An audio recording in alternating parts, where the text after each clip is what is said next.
Is that global powers really condemn Russia on the whole, that there is overwhelming support across the world for Ukraine and that Russia is very much seen as the aggressor here.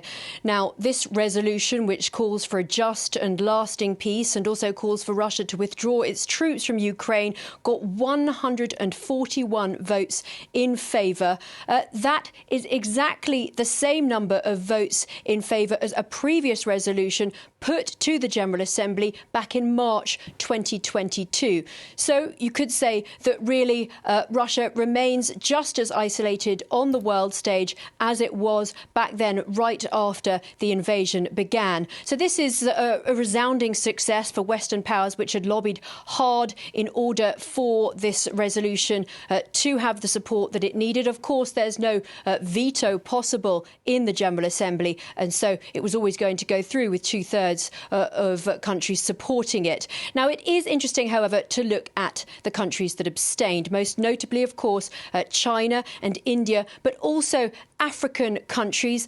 Many African countries abstained. South Africa was one of them, and the South African delegate explained that decision, saying that, well, South Africa didn't feel that this really laid groundwork for peace in Ukraine, that it did not lay the basis for peace. And that was one complaint, that this resolution, despite calling for peace, didn't really go into any details about quite how peace can be achieved.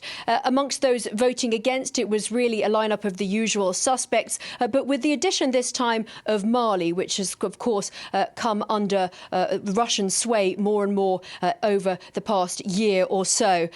So really this resolution carries symbolic weight, as there is no veto. Tomorrow, on the one-year anniversary of the start of the war in Ukraine, there will be a ministerial-level Security Council meeting. Although there'll be many Western foreign ministers attending that meeting and the US Secretary of State, the Russian foreign minister and the Chinese foreign minister will not be attending that meeting.